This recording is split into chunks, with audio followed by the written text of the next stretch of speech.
Assalamualaikum warahmatullahi wabarakatuh.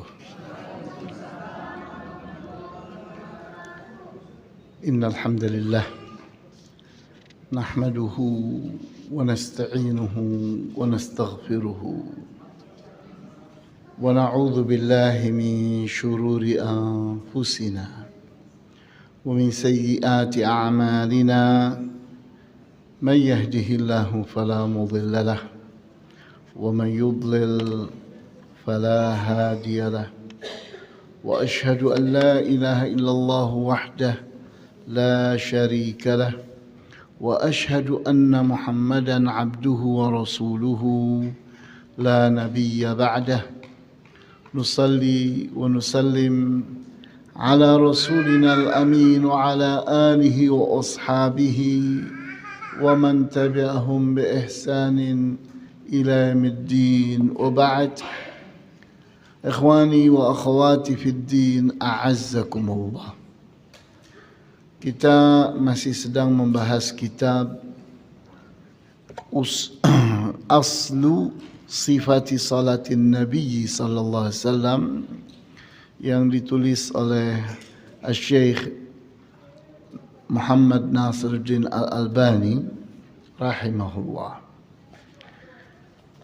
Pada saat yang lalu kita telah menyelesaikan pembahasan tentang sutrah.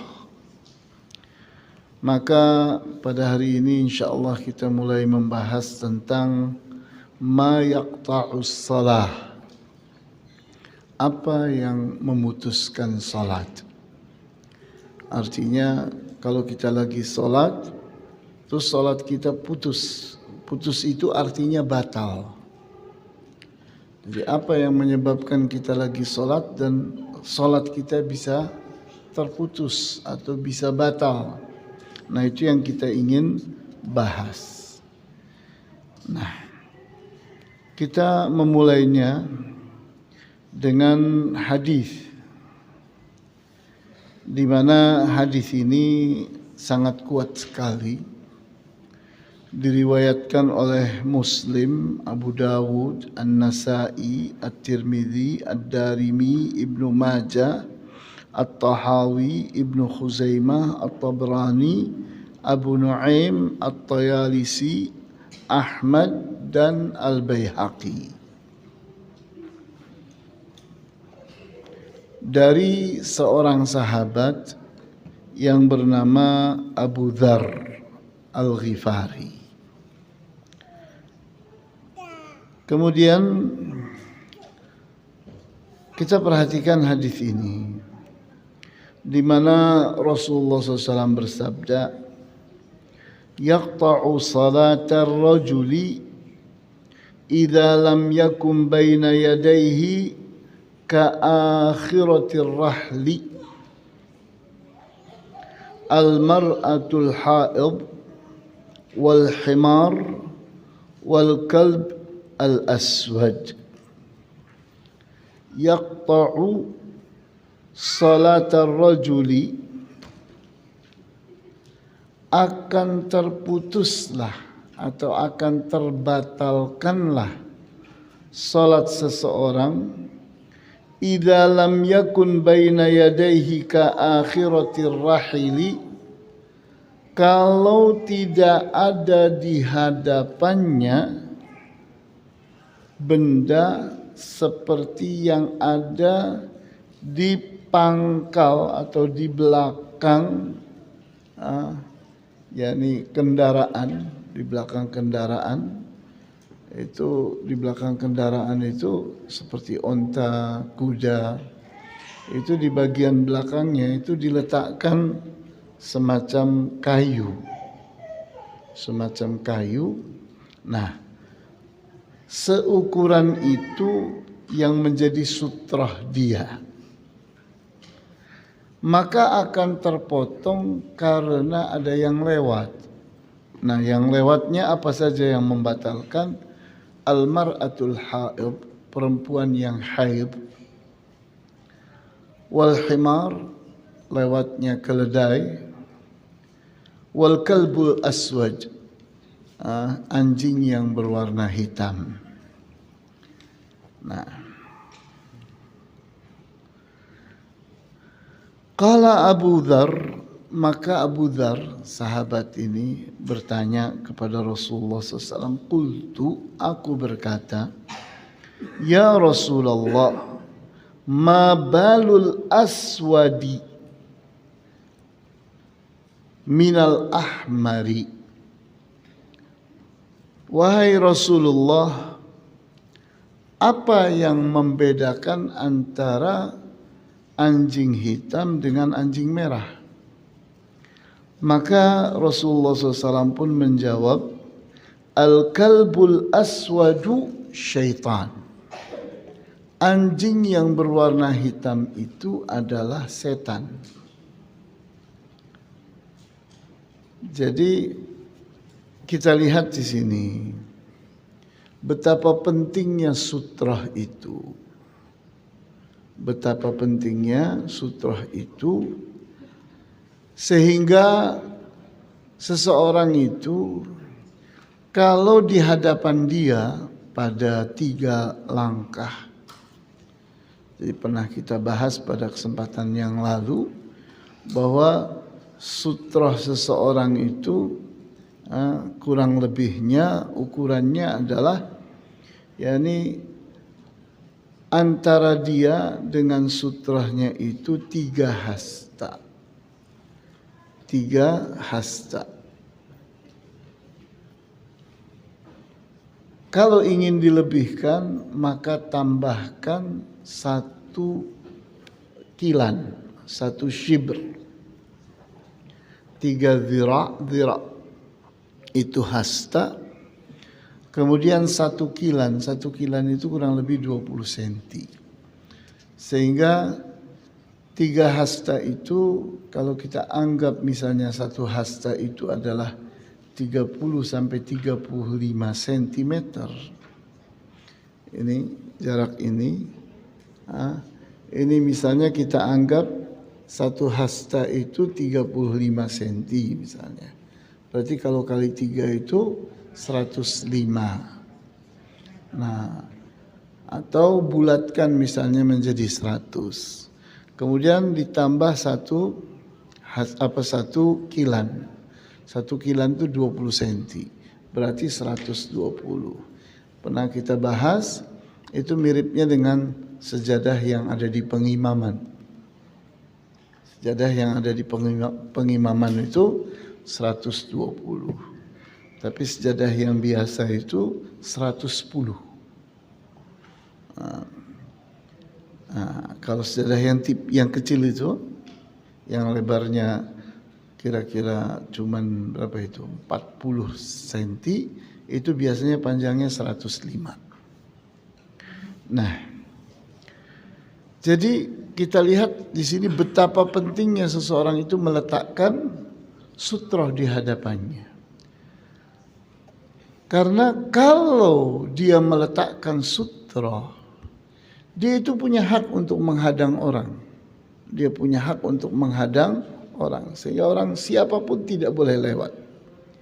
Itu hak dia antara dia dengan sutrahnya. Dan sutrah itu standarnya Rasulullah SAW mengulang-ulang kata akhiratur rahli atau akhiratur rahili, bagian akhir dari kendaraan. Kendaraan itu maksudnya binatang yang dikendarai, kuda, onta dan sebagainya. Di mana biasanya di bagian belakangnya itu buat menguatkan pelana itu ada kayu dipasang.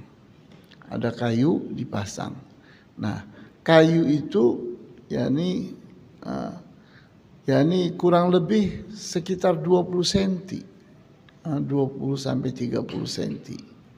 Nah, itu kayu itu kalau ditegakkan di hadapan kita. Nah, itulah sutrah yang standar. Yang Rasulullah SAW selalu mengulang-ulang menyebutnya, bahwa itulah ukuran standarnya.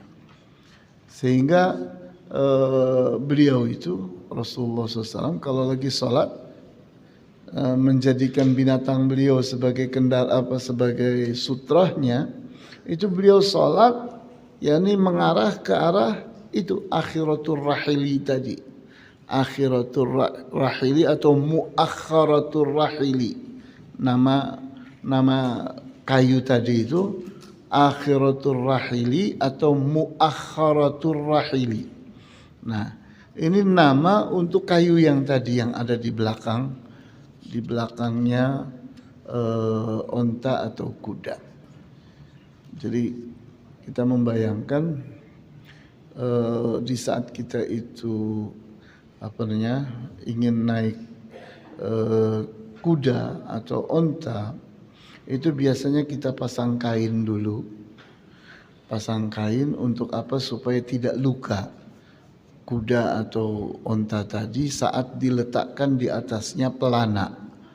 Karena pelana itu biasanya terbuat dari kulit yang cukup kasar, sehingga begitu diletakkan di atas punggungnya kuda atau onta, terus menerus dia akan bergerak, itu akan melukai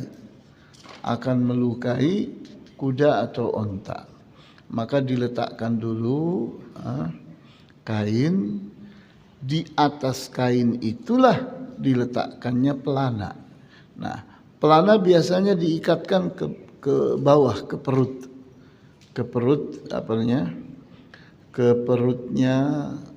si onta atau kuda. Nah, biasanya ada juga yang diikatkan ke belakang, ke arah bokong. Itu nanti di bagian belakangnya diletakkan kayu. Yang kayu itu nanti ditarik ke depan, itu untuk memperkuat yakni gerakan si pelana tadi. Nah, biasanya kendaraan atau binatang yang dikendarai itu seperti itu, apa-apa yang diikatkan di tubuhnya. Di bagian depan tentunya ada kendali yang diletakkan di mulut seperti ini. Nah, sehingga kita perlu pahami kata akhiratur rahili, atau istilah lainnya apa tadi? Muakharatur rahili. Ar-rahil itu artinya kendaraan. Akhirah itu artinya belakang, akhir, bagian akhir. Muakharah artinya bagian terakhir dari binatang atau kendaraan tadi, rahil. Nah, sehingga kita letakkan di benak kita bahwa itulah yang diulang-ulang oleh Rasulullah SAW, sehingga dipahami itulah ukuran standar dari sutra. Jadi kalau seorang itu bikin sutra berupa kayu, maka kayu itu adalah kurang lebihnya seukuran 20 cm. Sehingga dia pasang misalnya di atas penegak, sesuatu yang menegakkan, ya udah itu sudah memenuhi standar.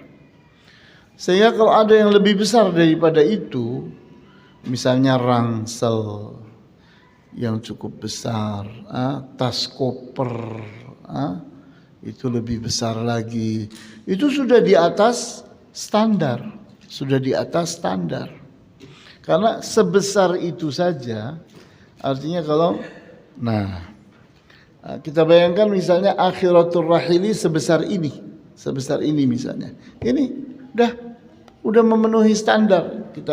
Misalnya kita buatkan di bawahnya ada penegaknya, ada piringannya seperti ini, kita paku, terus bisa berdiri begini, selesai. Atau kalau kita sholatnya di tanah, kita tancapkan, ya udah, ini standarnya seperti ini, sebesar ini kurang lebih. Sehingga kalau ada sesuatu yang lebih besar dari ini, lebih lebar, lebih tinggi, lebih gemuk lagi, itu artinya di atas standar. Jadi lebih memenuhi syarat lagi. Tapi kalau kurang dari itu gimana? Nah itu masalah kalau kurang dari itu. Ada orang cukup pakai pulpen saja. Gimana nih, standar apa tidak? Atau seseorang pakai garis saja, udah garis saja. Standar atau tidak? Jawabannya tidak standar. Jawabannya tidak standar. Nah, cuma bagaimana kalau ternyata dengan itu orang jadi paham?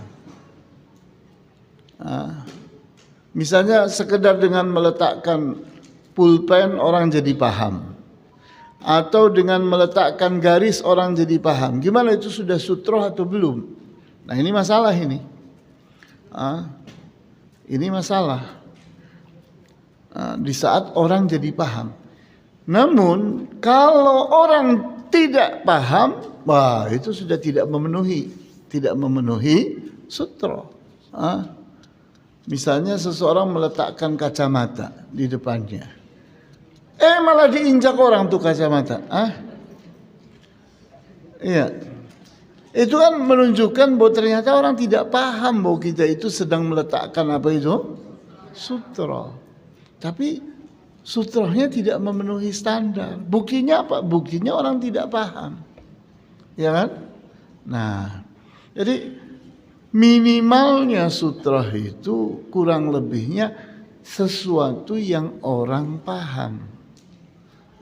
Yang orang paham bahwa itu adalah sutroh.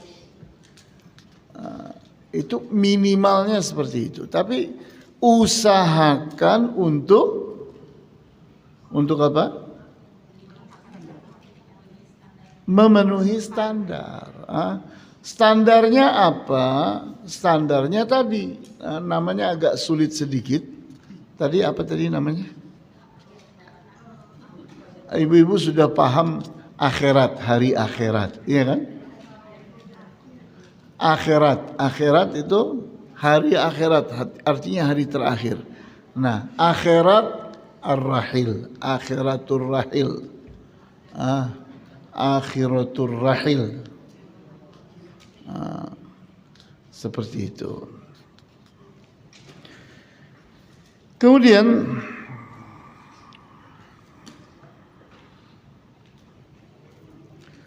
ini di riwayat yang lain juga dari Abu Dzar Al-Ghifari, yani ada beberapa riwayat yang lain dari Humaid ibnu Hilal, dari Abdullah ibnu Samit,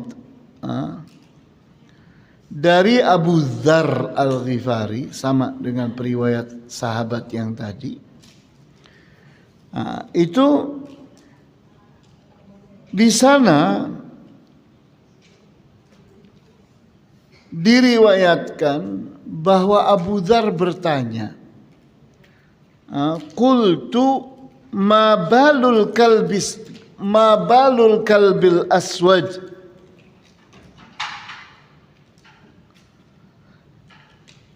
Katanya, bagaimana pendapatmu tentang anjing yang hitam?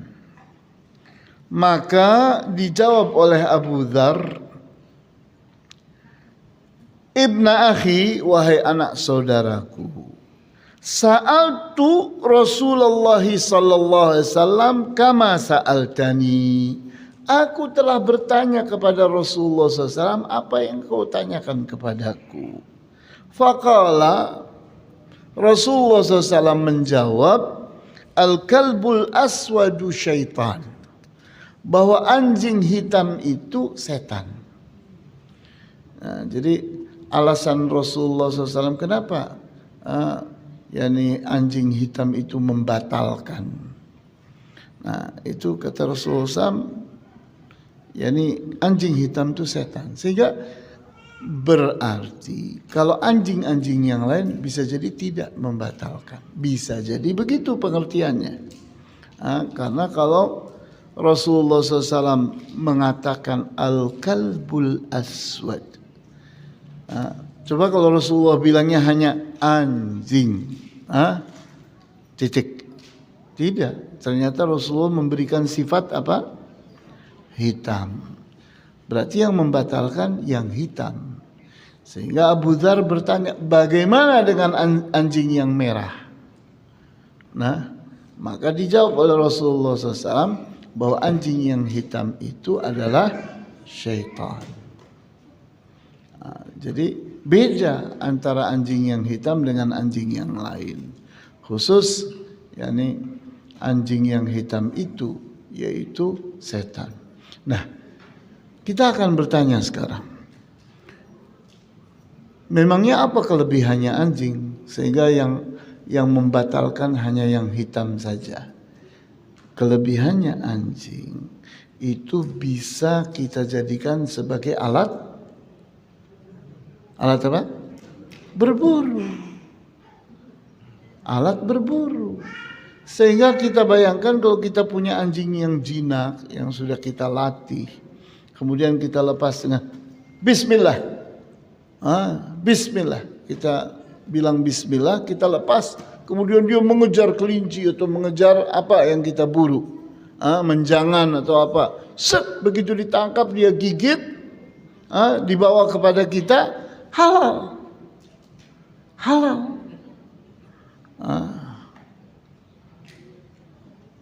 Halal. Nah, ini kelebihannya anjing. Sehingga anjing yang jelek itu cuma satu saja, yaitu anjing yang berwarna hitam. Ya. Kemudian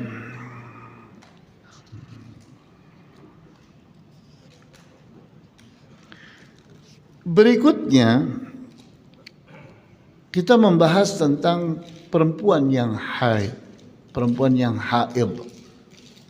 Nah, di mana di dalam hadis tadi ada yang hanya menyebutkan perempuan saja, ada yang menyebutkan perempuan yang haid. Nah, di sini diriwayatkan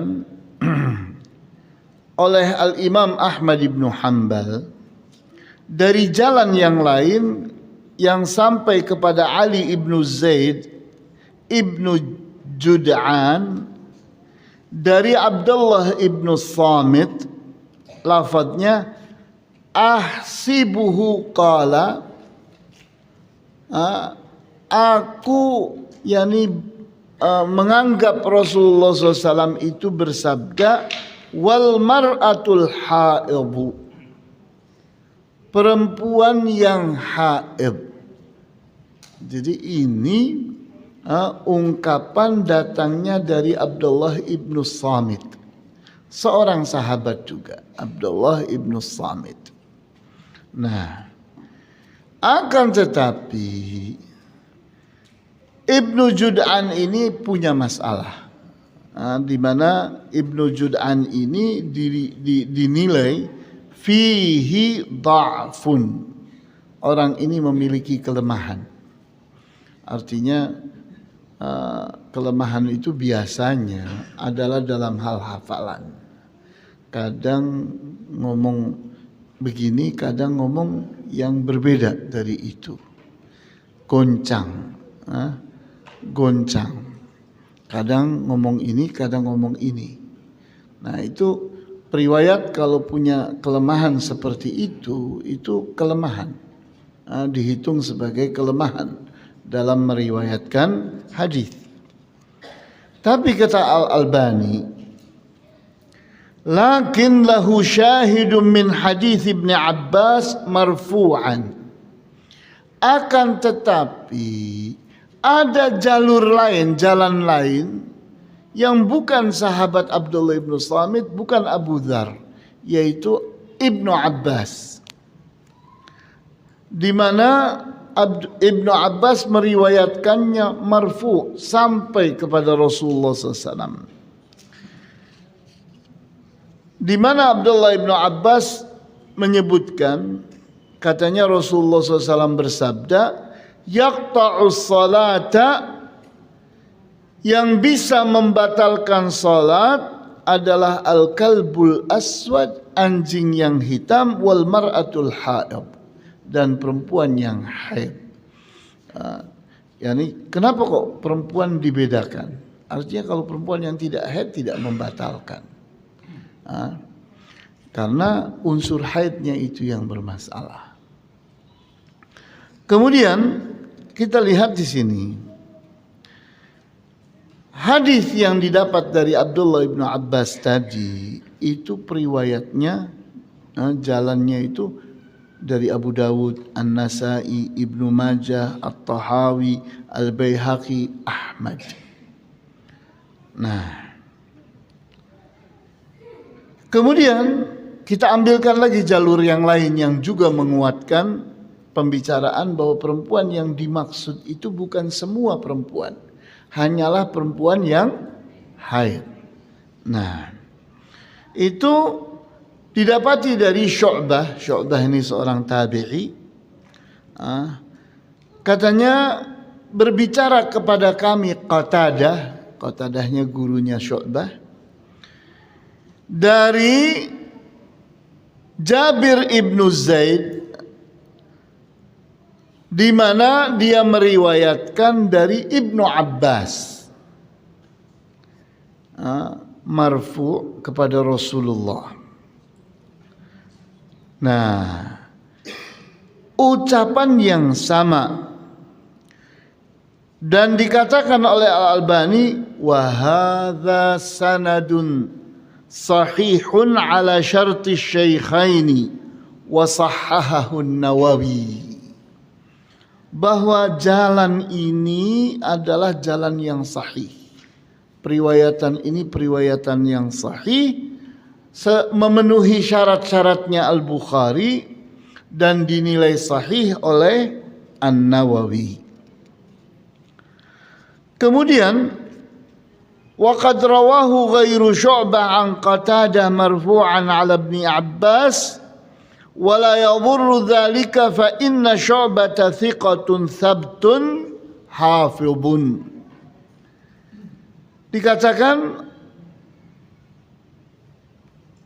didapati riwayat yang lain yang bukan dari Syu'bah ternyata juga sampai kepada Qatadah, dari Qatadah sampai kepada Abdullah ibnu Abbas,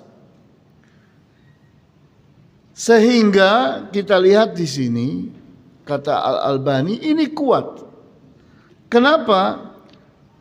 Karena Syu'bah itu cukup kuat. Dia adalah orang yang bisa dipercaya, mantap, tidak goyang hafalannya. Kemudian hafalannya bagus dan seterusnya.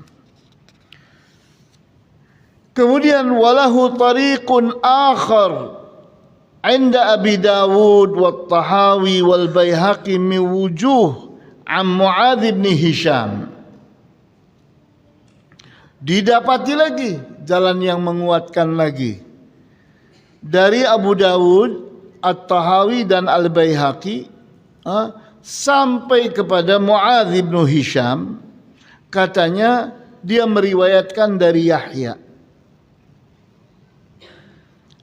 Bukan, dia meriwayatkan dari ayahnya, yakni dari Hisham. Hisham ini meriwayatkannya dari Yahya. Yahya dari Ikrimah, seorang tabi'i yang lain lagi, dari Ibnu Abbas. Berarti jalurnya ada banyak. Buat nyampe ke Abdullah ibnu Abbas tuh ternyata ada Syu'bah, ada Qatadah, kemudian ini ada Ikrimah. Kemudian qala ahsibuhu asnada dzalika ila Nabi sallallahu alaihi wasallam.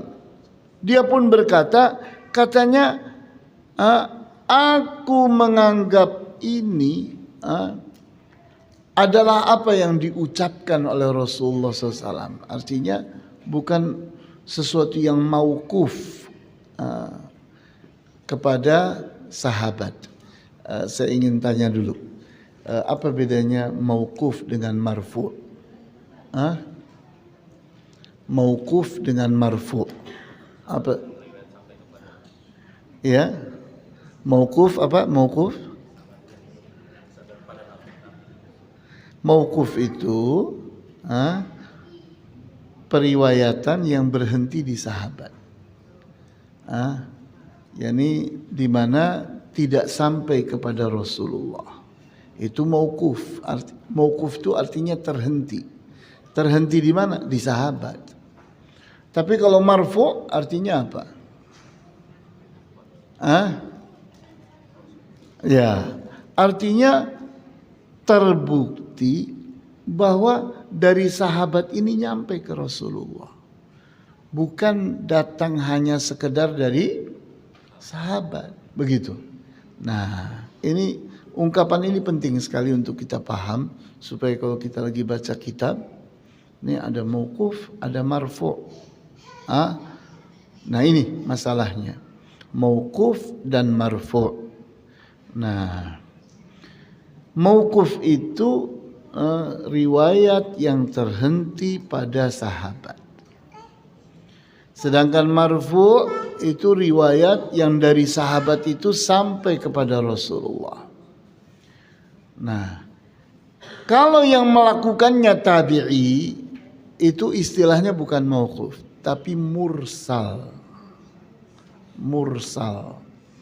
Mursal itu maksudnya adalah sebuah riwayat, yakni yang tergantung-gantung. Ini nyampe kepada Rasulullah atau tidak ini? Kalau nyampe kepada Rasulullah, mana sahabatnya? Kok tidak disebut? Seorang tabi'i menyebutkan bahwa Rasulullah SAW bersabda. Maka diperiksa. Ini tabi'i ini dapat dari mana? Siapa sahabat yang meriwayatkan kepada dia? Nah, itu kalau kita mendapatkan ada riwayat yang mengucapkannya misalnya Syu'bah atau Qatadah atau ya misalnya siapa yang terkenal lagi Al-Hasan Al-Basri, pokoknya nama-nama tabi'i yang terkenal itu. Terus dia mengucapkan berkata Rasulullah SAW. Tidak menyebutkan sahabat. Itu namanya apa? Mursal. Mursal. Jadi dalam bahasa Betawi mursal apa artinya?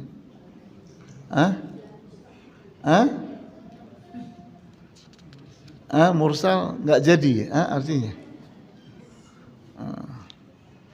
Nah, jadi kita lihat ini istilah-istilah ini akan membantu kita kalau kita paham saat membaca kitab, membaca kitab-kitab periwayatan hadis, kita paham. Oh, ini mauquf.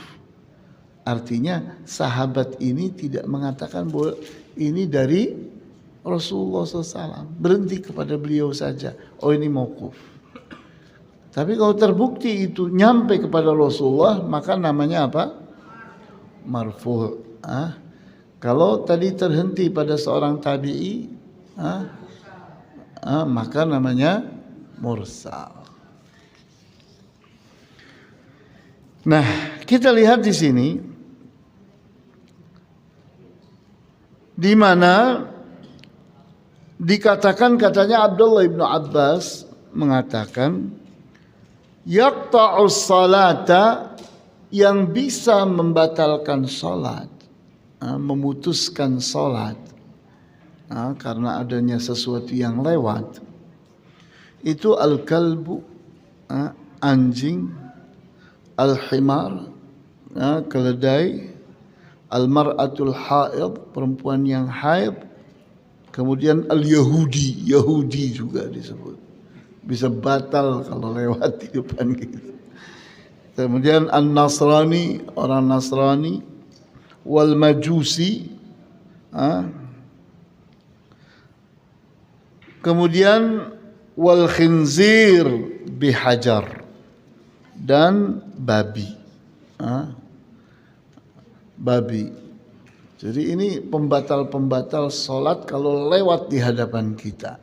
Nah, mungkin kita karena di masjid, karena di rumah, nggak ada yang lewat gini-ginian. Tapi suatu saat siapa tahu kita itu ada di mana? Di hutan, atau di sawah-sawah, di kebun-kebun. Siapa tahu? Kita nggak tahu nih, kita suatu saat akan berada di mana. Kita jangan menganggap bahwa kita akan aman, terus nyaman, terus akan ada di perkotaan terus-menerus. Kita nggak tahu suatu saat ternyata kita harus mengalami evakuasi. Iya atau tidak? Ya, ibu-ibu dan bapak-bapak yang tua-tua mungkin ngadep itu ya, pernah ngalami evakuasi. Pernah Pak? Ya. Jadi pernah mengalami evakuasi karena ancaman, misalnya ada Jepang datang atau ada serangan, ada apa sih kejadian-kejadian, walaupun sekelas bintang film sekalipun, ya atau tidak? Kaya raya kayak sekarang nih, ternyata kebakarannya dahsyat sekali, maka mendadak menjadi orang miskin, ya atau tidak? Maka akan mengalami apa dia? Mengalami evakuasi, akan dipindahkan. Kita tidak tahu waktu kita dipindahkan itu ternyata kita harus tinggal di tenda, kita nanti sholat ternyata ada anjing lewat. Nah di sini hendaknya kita belajar ini. Kita letakkan sutra. Kalau kita meletakkan sutra aman, ya atau tidak? Kita sudah berusaha mengamankan diri. Yang bahaya itu kalau kita tidak meletakkan sutra, maka batal karena dilewati oleh ini nih, sesuatu yang ini. Kemudian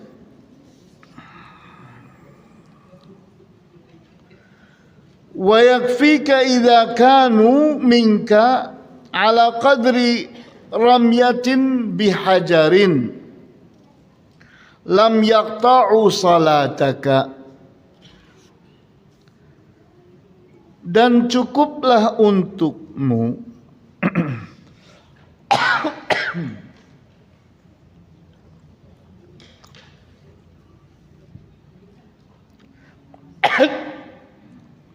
wa yakfika, dan cukuplah untukmu idza kanu minka, jika mereka itu jaraknya dari engkau ala qadri ramyatin bihajar, jaraknya itu adalah sejarak kita melemparkan kerikil tanpa tenaga. Kita melemparkan kerikil, kalau pakai tenaga ya bisa ratusan meter, bisa jauh. Tapi melemparkannya itu gini, tanpa tenaga. Nah sejauh itu, ya kurang lebih yang kita ukur selama inilah, kurang lebih 120 cm. Ya.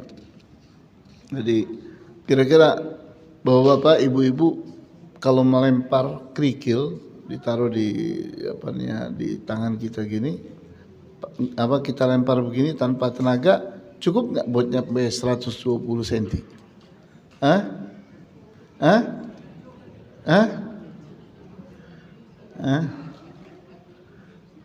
Jangan gini, kalau gini pakai tenaga, gini nih.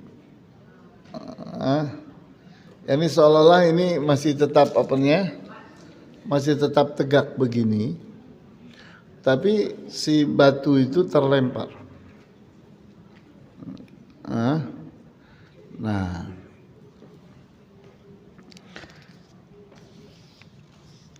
kemudian Al-Albani mengatakan wa isnaduhu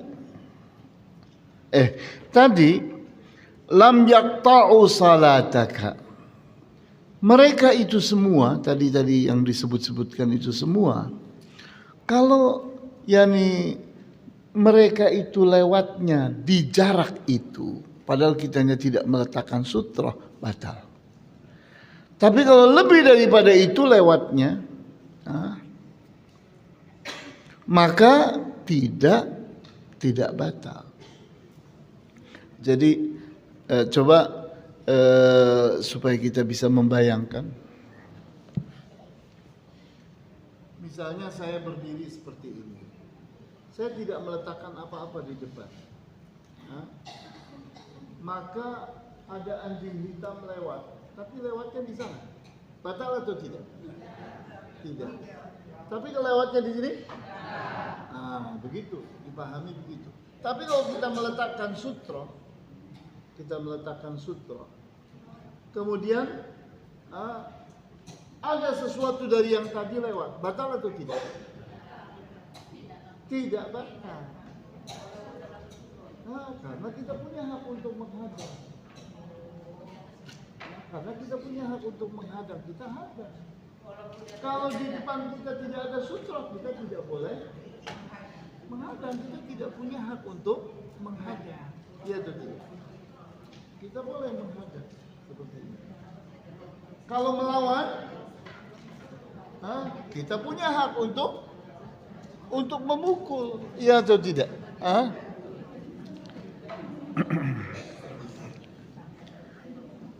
Bisa dimengerti atau tidak ini? Jadi ini pentingnya kita meletakkan sutra. Kalau kita meletakkan di hadapan kita ada sutra, entah tembok, entah tiang, entah panah, entah apapun yang kita letakkan di depan kita, sudah sesuai dengan standar, maka di saat ada yang lewat, kita boleh hadang. Tapi kalau kita tidak meletakkan sutra, kita tidak punya hak untuk menghadang. Karena kita tidak punya hak.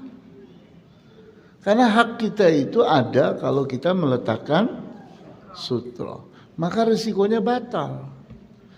Batalnya seberapa? Kalau sebatas tadi romyatun bihajar itu, melempar dengan batu tadi tanpa tenaga, jaraknya kurang lebih 120 cm. Nah, ini kalau ada sesuatu yang kecil ya, batu kerikil, kita coba supaya kita bisa punya imajinasi yang cukup, melemparkan kerikil begini. Ini seberat kerikil apa enggak?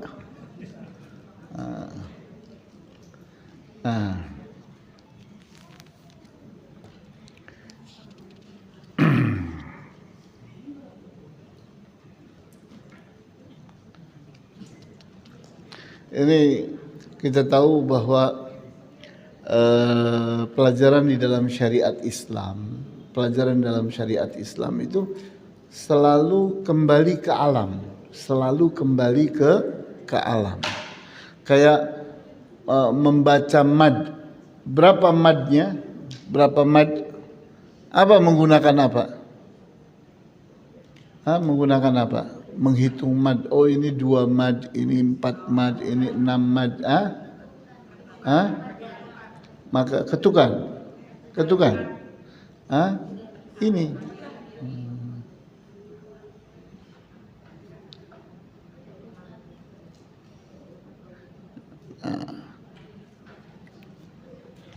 Bagus mana ukuran-ukuran itu menggunakan apa yang ada di alam atau menggunakan sesuatu yang berteknologi? Bagus mana? Yang kenapa Pak bagus yang ada di alam? Inilah kelebihannya syariat Islam. Syariat Islam itu selalu mengembalikan ukuran itu kepada apa yang ada di alam, supaya setiap saat kita bisa pakai. Kalau kita harus pakai arloji, lamanya misalnya setengah jam, pakai arloji. Apa memang kita akan pakai arloji terus? Suatu saat kita nggak ada listrik, nggak ada baterai, nggak ada orang dagang. Terus gimana? Kehilangan alat kita. Ya atau tidak? Apalagi di laut. Ya apa tidak? Maka kalau kita itu selalu kembali ke alam, maka ukuran itu akan terus ada. Seperti itu.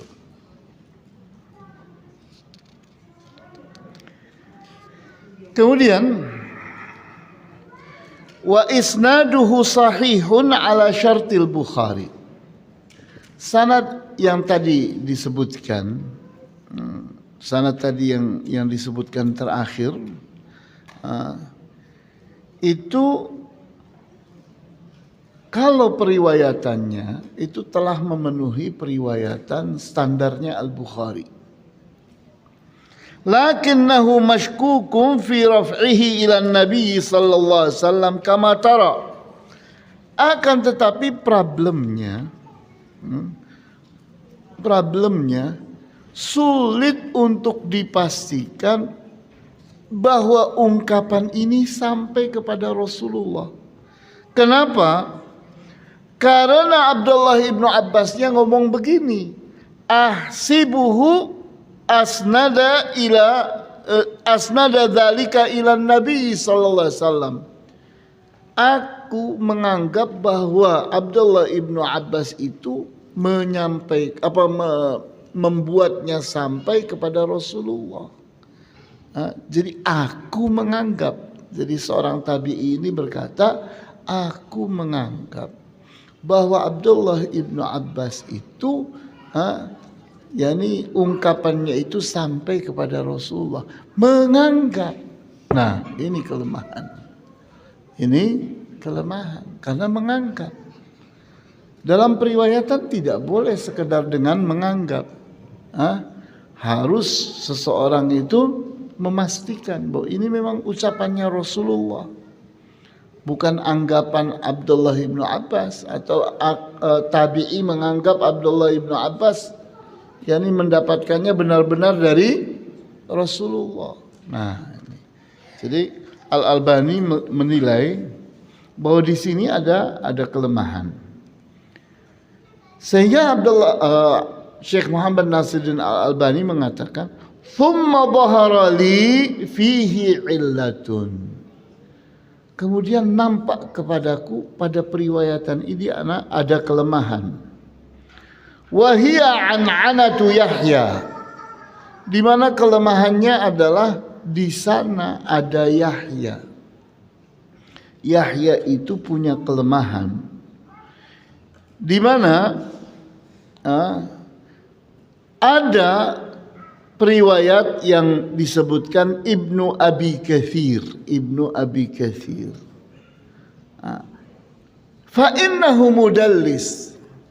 Sesungguhnya Ibnu Abi Katsir ini adalah seorang yang mudallis. Apa mudallis itu? Mudallis itu adalah orang yang bermudah-mudah dalam meriwayatkan, seolah-olah dia mendengar dari periwayat yang sebelumnya, padahal bisa jadi dia tidak pernah mendengarnya, dan itu telah terbukti. Sehingga ini memang ketelitian periwayatan hadis ya, sehingga reputasi yang kayak gini ini tidak ada di agama lain. Reputasi yang seperti ini tidak ada di agama lain.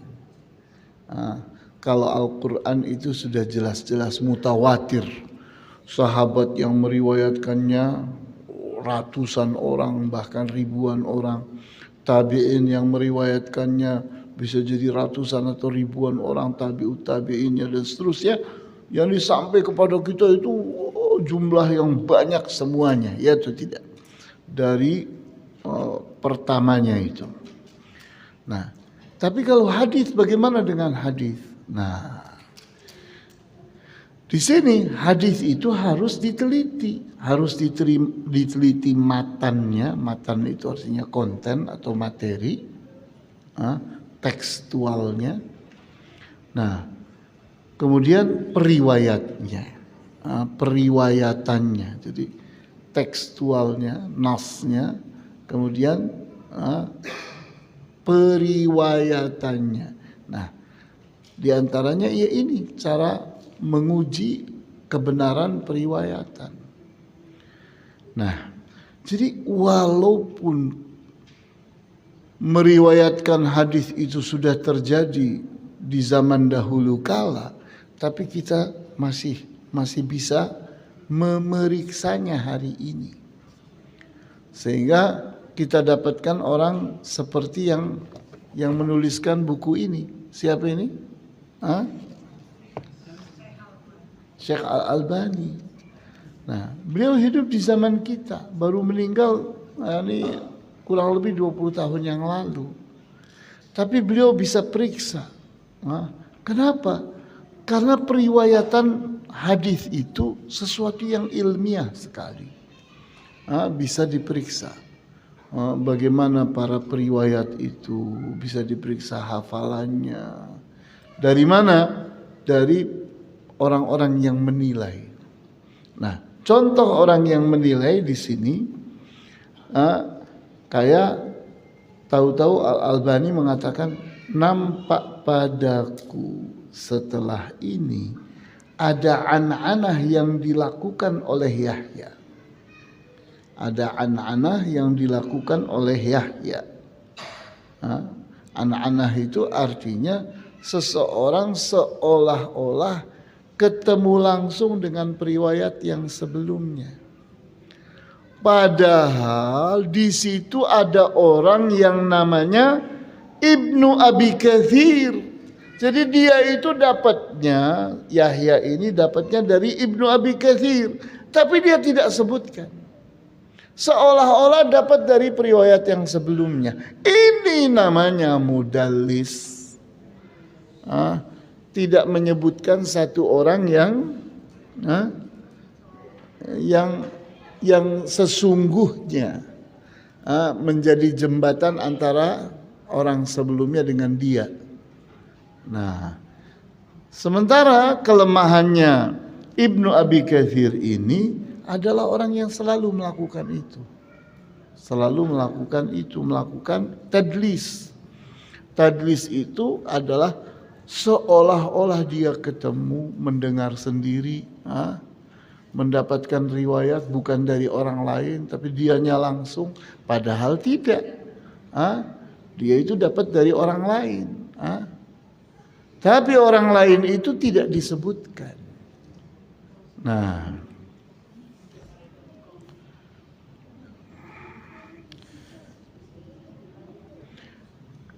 wa fil babi ahaditsun ukhra. Akan tetapi kata Al-Albani, berbicara tentang ini itu banyak sekali hadisnya. Banyak sekali hadisnya. Jadi kalau kita mau bahas nih, ini ada berapa halaman ini? Nah, ini 1, 2, 3, 4, 5, 6, 7. Jadi ada 7 halaman yang Al-Albani membahasnya satu persatu. Satu persatu dibahas oleh Al-Albani. Jadi kuat sekali. Yani penyebutan tentang perempuan yang haid itu membatalkan orang yang sholat namun tidak apa? Tidak meletakkan sutra. Ya. Kemudian faminha an Abi Hurairah radhiyallahu anhu marfu'an. Di antara hadis-hadis itu adalah hadis yang diriwayatkan oleh Abu Hurairah. Kalau tadi Abdullah bin Abbas, ini muncul lagi sahabat yang lain. Sahabat yang lain, bukan Abdullah bin Samit, bukan Abu Dzar, tapi sahabat yang lain, yaitu Abu Hurairah. Di mana dikatakan yaqta'us salata, di antara yang membatalkan salat karena ada sesuatu yang lewat, al mar'atu wal himaru wal kalbu. Perempuan, keledai dan anjing. Nah, tapi di sini kan memang global ya. Perempuan tidak disebutkan perempuan yang apa. Kemudian kalb, anjing yang apa. Tapi kita sudah dapat pelajarannya dari riwayat-riwayat yang kita telah bahas, bahwa perempuan yang dimaksud adalah perempuan yang haid. Anjing yang dimaksud adalah anjing yang hitam. Nah, ini riwayat Abu Hurairah itu diriwayatkan oleh Muslim, Ibnu Majah, Al-Baihaqi dan Ahmad. Kemudian dalam riwayat Muslim ada tambahan. Wa yaqi dzalika mithlu muakharatir rahil. Dan yang melindungi ini, melindungi dari batal, supaya tidak batal, adalah sesuatu yang serupa dengan muakharatir rahil. Muakharatir rahil apa tadi artinya?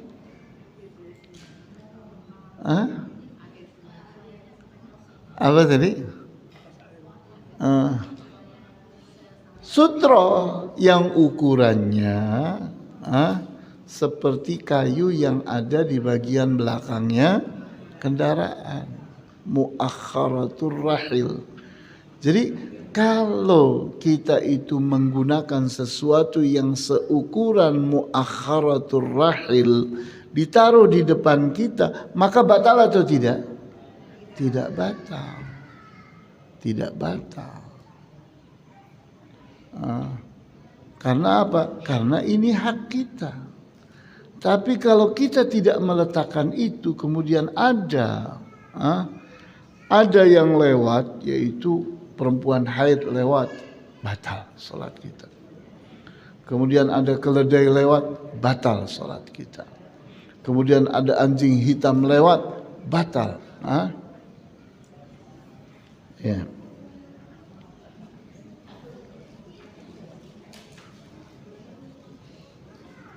Wa minha an Abdullah ibni Mughaffal marfu'an mithlahu duna ziyadah.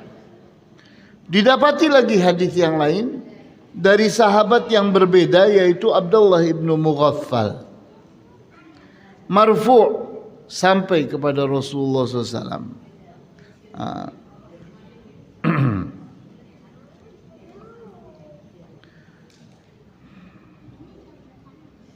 Kemudian ini didapati dalam riwayat Ibnu Majah, At-Tahawi dan Ahmad. Jalannya dari Sa'id ibnu Abi Arubah, Sa'id ibnu Abi Arubah, Qatadah, kemudian Al-Hasan. Dari Abdullah ibnu Mughaffal. Wa hadza isnadu rijalihi rijalus syaikhain.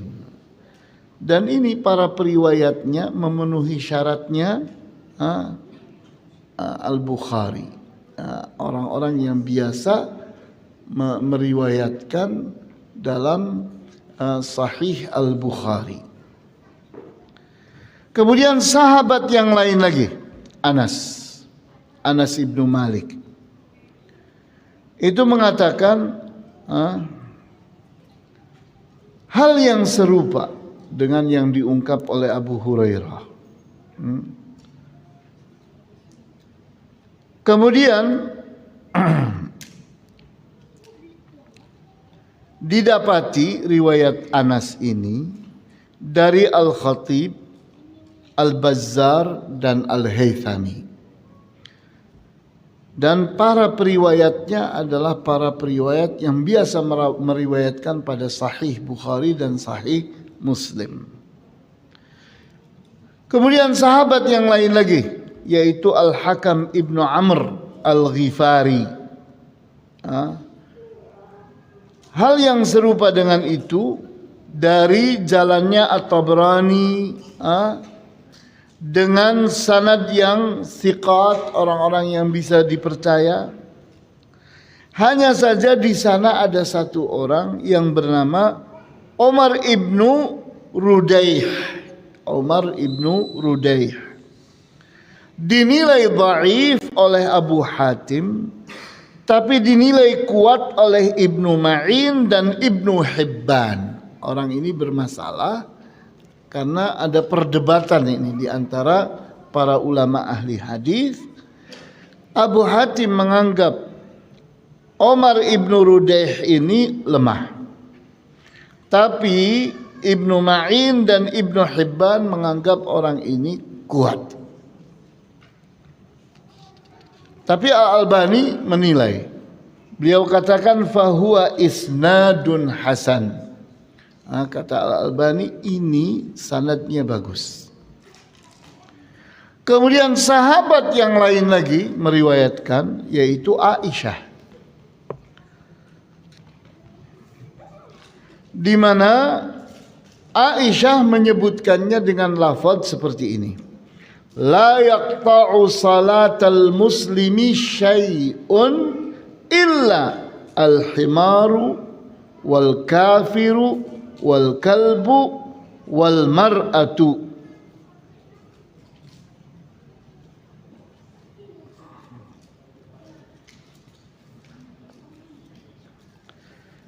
Tidaklah memutus salat seorang muslim sesuatu kecuali keledai, orang kafir, anjing, dan perempuan.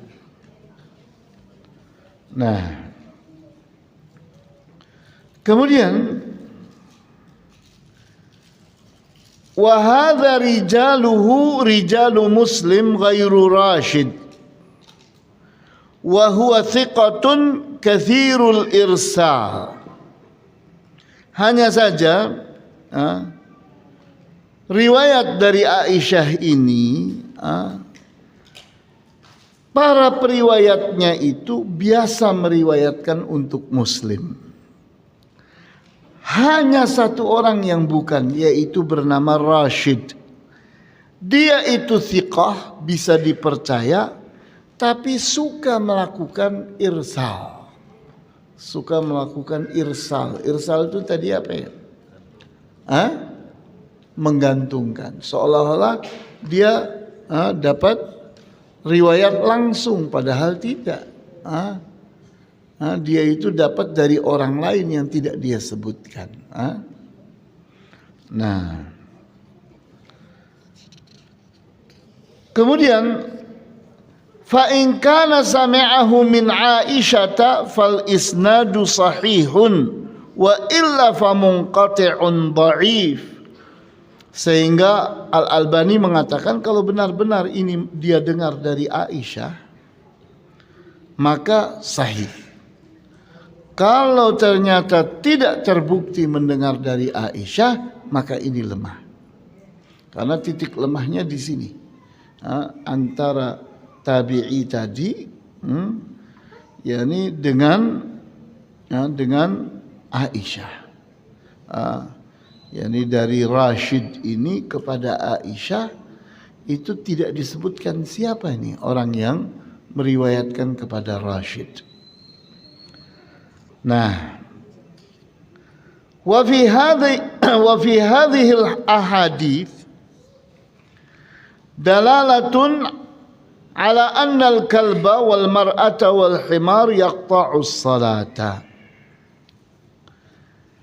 Hadis-hadis ini semua membuktikan bahwa anjing, perempuan, dan keledai dengan ketentuan-ketentuan tadi sudah dibahas, itu mampu memutuskan sholat seseorang.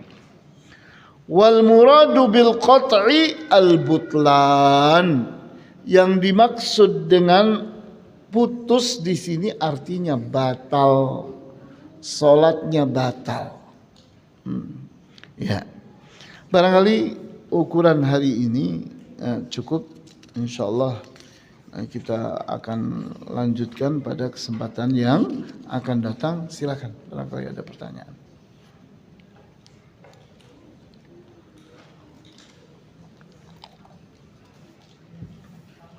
Ya, ada pertanyaan?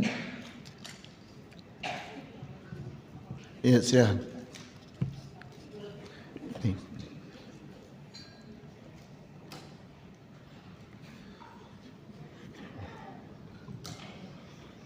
Bismillahirrahmanirrahim. Assalamualaikum warahmatullahi wabarakatuh. Assalamualaikum warahmatullahi wabarakatuh. Ya. Tadi ada pernyataan kalau misalkan anjing itu bisa dijadikan hewan untuk Pemburu. Ya. dan halal hewan yang diambil dari gigitan anjing. Mohon arahan untuk air liur yang saya ketahui itu kan najis, Ustaz. Ya. Menghalalkannya bagaimana, Ustaz? Ya, untuk menghalalkannya dimasak. Ya. Oh ya, disembelih itu syarat ya. Semua binatang itu, yakni kita, yakni menyembelihnya kalau kita mendapatkannya masih hidup. Tapi kalau yakni kita sudah mengucapkan Bismillah, kemudian anjing itu berangkat, menangkap dan mati di perjalanan, tapi anjingnya sudah kita mengucapkan apa tadi? Bismillah. Itu sudah sama dengan menyembelih. Sudah sama dengan menyembelih. Cuman problem bagaimana dengan air liurnya? Kan kita masak. Kalau kita makan mentah-mentah haram. Kita masak. Dimasak kan kena api, ya. Dicuci dulu kan gitu. Kemudian kena api, udah selesai masalahnya. Seperti itu. Silahkan, ada lagi yang lain? Gimana nih, pelajarannya bisa diterima nggak nih? Bisa dipahami nggak? Penting nggak nih yang penting? Penting ya? Ya. Barangkali nggak penting kok dibahas-bahas. Yang beginian ini memang teliti ya, teliti, detail, terperinci. Manfaatnya bukan hari ini, manfaatnya bukan hari ini. Kalau kita lagi berhadapan dengan masalah, nanti ibu-ibu bakal tahu nanti. Kalau berhadapan dengan masalah, ya ini orang banyak ternyata nggak pada ngerti, ibu-ibu yang ngerti. Kenapa? Karena kita dalam banget, pembahasan kita ini dalam banget. Sementara yang lain-lain membahasnya tidak sedalam ini. Sehingga hari ini kita tidak menikmati memang. Karena kita tidak berhadapan dengan persoalan. Tapi begitu nanti suatu saat, siapa tahu di antara kita ada yang mengalami masalah, sedang safar atau sedang berada di sebuah keadaan, situasi dan kondisi tertentu, ternyata muncul masalah. Ternyata yang bisa menjawab kita yang hadir di ruangan ini hari ini. Ya atau tidak? Karena membahasnya teliti. Dan suatu saat ini manfaat yang lain. Kalau, boleh Bu, sebentar, saya tuntaskan dulu. Kalau kita ini sedang membaca buku, ini akan terbantu dengan bacaan kita hari ini, ya atau tidak? Kenapa? Kita akan terbantu dalam memahami pelajaran di luar buku ini, karena ini akan menjelaskan apa yang kita bahas di buku itu. Silakan Bu. Ini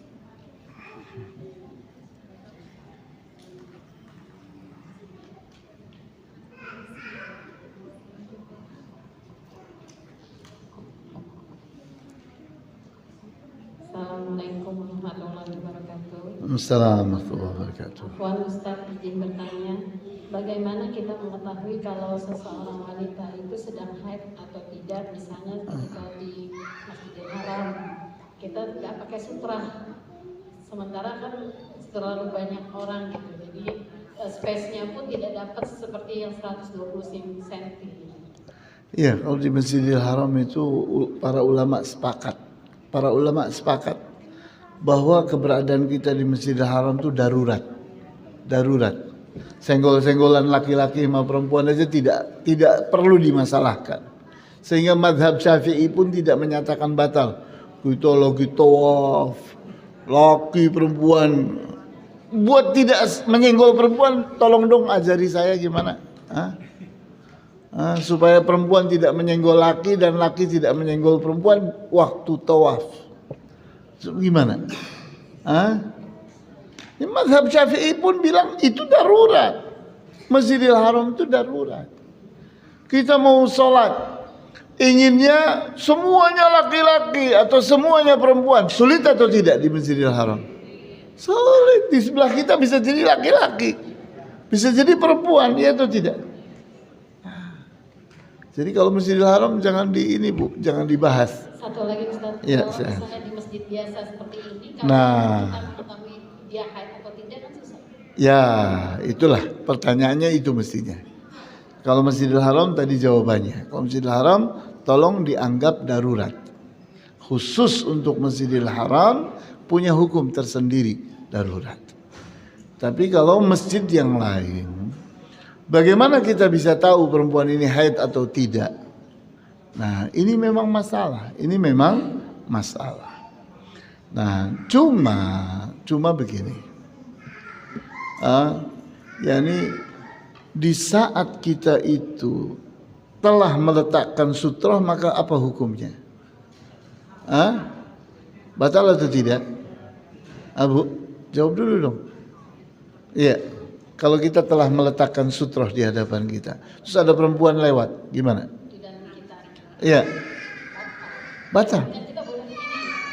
Boleh begini. Nah, itu lakukan itu. Jadi walaupun ada anjing yang akan lewat, ada keledai akan lewat, kita tahan, kita singkirkan, ya kan? Kita punya hak untuk itu. Nah, yang jadi masalah kalau kita tidak meletakkan sutra. Nah, terus bagaimana ada perempuan lewat nih? Kita tidak meletakkan sutra. Maka yang aman anggap batal.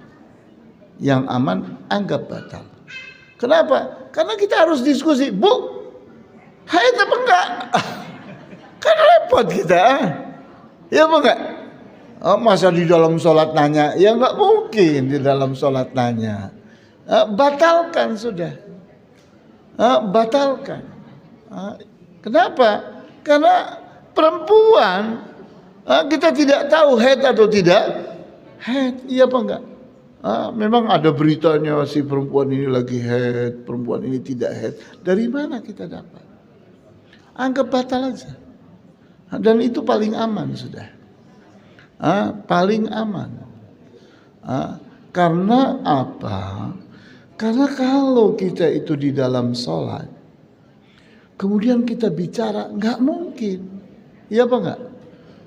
Masa orang lagi sholat, bu, haid apa enggak bu? Masa kita nanya gitu? Kan nggak mungkin. Atau kita batalkan dulu terus nanya, bu, haid apa enggak bu? Oh enggak, lanjut. Nggak mungkin juga. Terus gimana caranya? Batalkan. Batalkan. Sudah itu cara satu-satunya menganggap batal. Oleh karena itu kesadaran ibu-ibu jangan suka melewati orang sholat. Kecuali di Masjidil Haram. Masjidil Haram udah.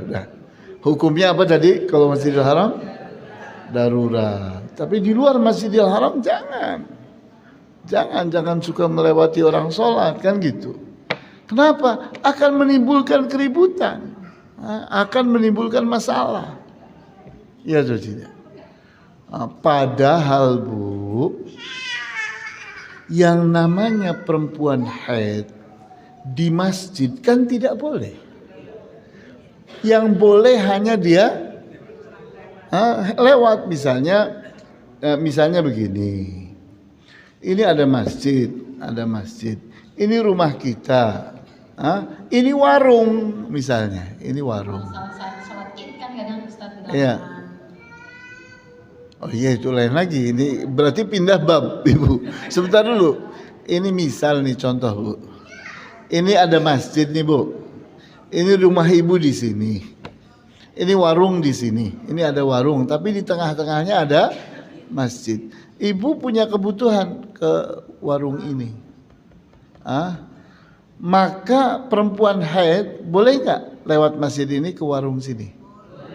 Sekedar lewat boleh, tapi duduk di masjid tidak boleh. Kalau lewat boleh. Nah ini juga suatu pelajaran. Atau tadi pertanyaannya ketiga, tadi kan pertanyaannya Masjidil Haram, terus yang kedua masjid biasa, yang ketiga lapangan. Saat kita sholat di lapangan, sholat Id misalnya, atau sholat yang lain. Nah, kita sedang berada di lapangan, kemudian ada perempuan lewat, batal atau tidak? Pertanyaannya tadi, kita meletakkan sutra atau tidak?